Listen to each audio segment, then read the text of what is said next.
আসসালামু আলাইকুম গাইস, আপনারা কেমন আছেন? আমি তো আলহামদুলিল্লাহ ভালো আছি। আজকে একটা তরকারি নিয়ে আসছি, রান্না করব। সবাই অনেকে বলবেন আমি এটা খাই না, এটা কীরকম লাগে সেই ঘিনাবেন। তো যার যেভাবে যেইটা পছন্দ সে সেইটা খায়।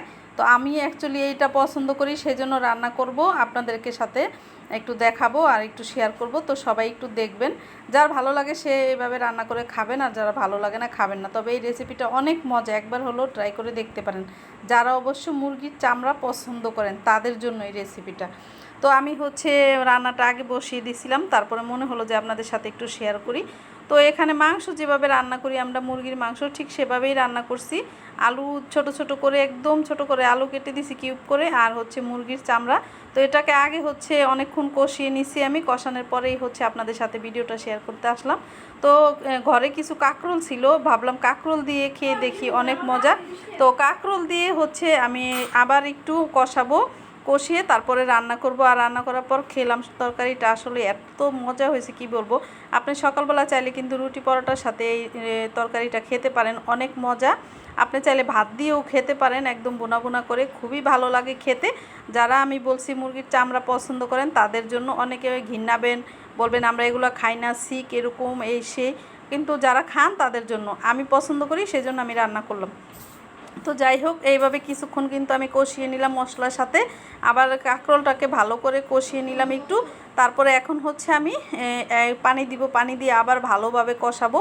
এটা জাস্ট একটু চামড়ার সাথে কষালাম 10 মিনিটের মতো, কষিয়ে একদম মানে লাড়ার উপরে রাখছি আমি। লাড়া দিতে দিতে একদম কষানো হয়েছে। তো এখন আবার একটু পানি দিয়ে ভালো করে কষাবো, যাতে পুরোপুরিভাবে একদম সেদ্ধ হয়ে যায়। তো আমি চা খাই, সেই মগেই 1 মগ পানি দিছি, বেশি দেইনি। তো এটা দিয়ে একদম ভুনা ভুনা করব। আর একটু পেঁয়াজটা বেশি করে দিলে ঝোলটা ঘন হয়, খেতে কিন্তু ভীষণ মজা হয়। তো এইভাবে আমি মাঝে মধ্যে রান্না করে খাই, ভাবলাম আপনাদের সাথে একটু শেয়ার করি। তো এইভাবে দিয়ে দিলাম। এখন আবার ভালোভাবে একটু ঢেকে দিব, পানিটা শুকানো পর্যন্ত ফিরে আসছি।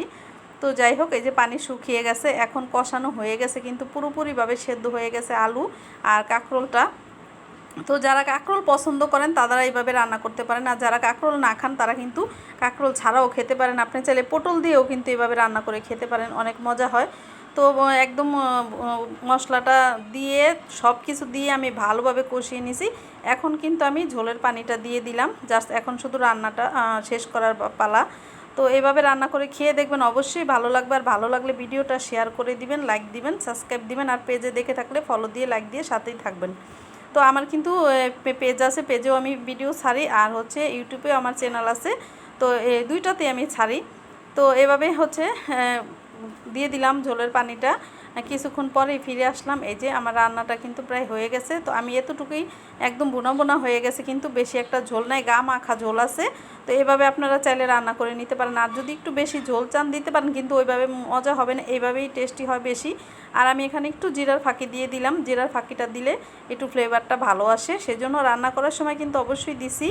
এখন লাস্ট নামানোর সময় একটু দিয়ে দিলাম, জাস্ট একটু গ্যারানের জন্য। তো গ্যারানটা হলে কিন্তু খেতে ভালো লাগে। তো এই দেখুন, তরকারি কালারটা কিন্তু ভীষণ সুন্দর হয়েছে, একদম দেখতে খুবই সুন্দর, খেতে